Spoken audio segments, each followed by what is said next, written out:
Hi, good morning, and welcome to Live Life Wealthier. For all you hungry entrepreneurs out there, I would love to see your comments below and hit like and subscribe so that we can have more conversations and continue chatting about what it is to be an entrepreneur, how to think like one, how to live like one, and how to act like one. I would love to talk about how to think like an entrepreneur. And so I think the word that encompasses my entire entrepreneurialness, if you will, is the word boldness. I don't shy away from anything that I do. And I truly live by the phrase, bad decision is better than no decision. And that's kind of at the heart of what I do. And what I mean by that is I am bold and forthcoming and articulate in what I try to do, whether it's a thought process, whether I'm training my team or employees, whether it's having conversations with my children, whether it's interacting with other professionals, whether it's coming up with a new idea or process or book or podcast or event. For me, I approach everything with boldness. So what do I mean by that, right? A bad decision is better than no decision. And I truly live by this. So what I mean is I don't jump into things just to do it, right? I won't, if I know there's a puddle of mud right in front of me and I'm walking across the street, I'm not going to stomp through it and make that bad decision just to make a bad decision, right? What I mean is, if I say I'm going to walk across the street and I'm adamant about making it to the end of the street, to the stop sign, if you will, I am boldly going to go forth and I'm not going to let anything stop me. I'm not going to let a puddle stop me. I'm not going to let mud stop me. If there's trees or leaves in my way, if I have to swerve for obstacles, I'm not going to let that stop me. And as silly as this example is, I think it kind of proves a point. Because at the end of the day, the goal is to get to the end of the street. I don't care if I have to swerve every which way or hop over puddles, but I'm going to make it to the end of the street. Now, by making that decision, I may have not realized that it's raining out, and I may have not realized how large the puddles are or how big the mud piles are. And as I'm going boldly to my goal, to the end of the street, I may accidentally fall in a puddle. At the end of the day, it's okay because I'm still going to the end of the street. I may have to wash myself off. I may have to brush some leaves off. I may need to get some mud off my shoes, but nonetheless, I am boldly going towards the end of the street. So what does that mean? Let's unpack that for a moment. I'm not going to let a little rain stop me from my goal. I'm not going to say, it rained and drizzled a little today. Maybe I'll go to the street tomorrow. No, my goal was to go there today, so that's what I'm going to do. I'm not going to say, ooh, it's a little dirty out and I have my high heels on, or wedges, as I do right now, and it's a little muddy. Nah, I'll wait until tomorrow until it's a little bit sunnier or less rainy. I can't say that. That is not part of the entrepreneurial thought process or mindset. It is not in my fiber to say it.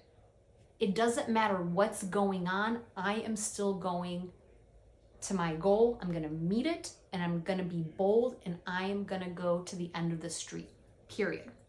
Okay, so was it a bad decision if it's raining?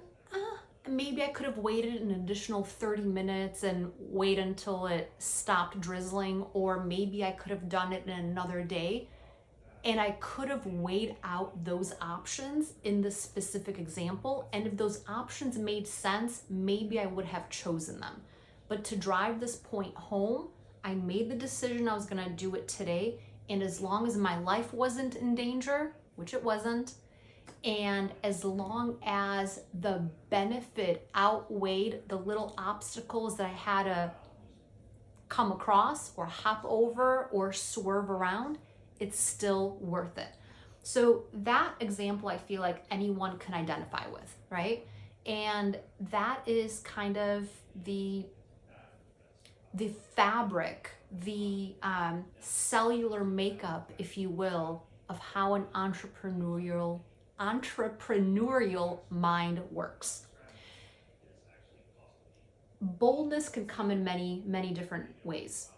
Boldness is, to me, what boldness means is really having the authenticity and the self-worth and the ability to discern right from wrong and knowing the repercussions that my actions take.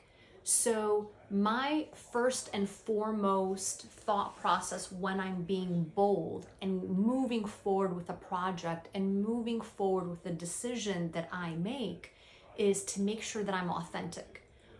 When I'm authentic, what I want to make sure is that any decision that I make affects the ones that are affected by the decision positively. I want to make sure I'm also having a positive outcome, and I want to make sure the universe has a positive outcome too. If those three things are met in your decision to be bold, you can't go wrong. If one of those three things are awry, or if one of those three areas are going to suffer, then you have to rethink. Rethink boldly. Don't think you're moving away from this project because you're shying away from it. Don't think you're maybe postponing the decision because of uncertainty or doubt. No, uncertainty and doubt never enter the equation. I am boldly declaring and deciding if my decision is going to make a positive impact for those around me. So that's how I look at boldness. Next, when I'm being bold, and I'll stay on this topic because I think this is such an interesting word. When I'm being bold, I look at everything as an opportunity. Nothing is a problem. Nothing's a challenge. Everything is an opportunity, because as we grow and develop, not only as human beings, but as our businesses grow, as our experience grows, as our relationships grow, we are going to come across new opportunities to not only make ourselves better, but also make the other person better, and altruistically make the entire environment around us better. As entrepreneurs, I truly wholeheartedly believe that as entrepreneurs, we are so wired to be bold and set a positive impact. It's really important to dissect that thought process and the feelings and the emotions and the drive that goes behind everything that we do, because if we really stop and think about it, it affects everyone. Let's pause there for a moment. If you're an entrepreneur, you are most likely a business owner. As a business owner, you either are really amazing at a very specific craft that you're good at, or maybe you want to invest in something because someone else is good in a craft, and you know it can be translated into a bigger impact, a bigger profit, a bigger area of influence. And that's also behind what an entrepreneur does, and a business owner as well.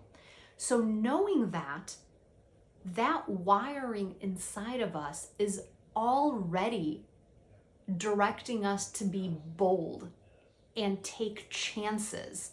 And it's only when we look at any challenges or problems as opportunities, that's when we create that ecosystem of our ability to grow and flourish and be abundant. And that is one of the most beautiful ecosystems an entrepreneur can be in. And it all begins with the mindset. So if you're listening to this and you have a question of what it's like to think like an entrepreneur, there is no such thing as a problem. If there is, you have to declare it out. It no longer belongs in your brain. It no longer belongs in the way you operate your business, and it no longer belongs in how you operate your life, okay? Everything should be an opportunity to be better. And then you take that opportunity and you boldly make a plan to go through it and come up with a solution. Okay, and on that topic of solutions, everything is solvable, if that's a word. Everything is solvable. Everything has a solution. And I'm repeating this again. Every single challenge, which is not a challenge, it's an opportunity. Every opportunity has a solution. And once again, going back to how I defined boldness, as long as the three parties win, as long as the party that's being affected wins, as long as you win, and as long as the universe wins, you know you're on the right path. And you can feel comfortable that if you're going on a path that no one else has traveled, when those three wins are happening, you are on your way. And you are on your way through a breakthrough to a breakthrough, or you're just breaking through your breakthrough. Solutions, opportunities, and you're boldly going through to your end game. Another thing that's really important that I always think about is change. The only constant is change. And knowing that and really being able to sit back and embracing that change is all around us. The seasons change every year. The sun sets every night and comes back out in the morning, right? Relationships change. We all grow older. Trees blossom and then lose their leaves and regrow again. There's change around us, not only in nature, but in the way we operate as family units, as individuals, as business owners, as entrepreneurs, as communities, and as the world collectively. So as soon as we can also accept that change is just part of the process, what that allows you to do is navigate the changes, surf with the changes, dance amidst the change. When you're able to not resist, and if you're able to go with the flow and change as things around you change, you'll be able to come up with solutions faster. You'll truly be able to see the opportunity in every single thing that you do, and you'll approach everything with the boldness needed for you as an entrepreneur to lead the way. Okay? So I hope you found value in this. And once again, boldness is your ability to see opportunities, solutions, and change in every single thing that you do, and embrace it in a way where it positively affects the other party, yourself, and the universe. And if you can do that, there's really no wrong you can do. So I really hope this helped, and I can't wait to share more about how an entrepreneur thinks, how an entrepreneur lives, and hopefully this will help you as you navigate your journey. So I want to send you blessings and positive energy your way, and I cannot wait to see you soon. Bye.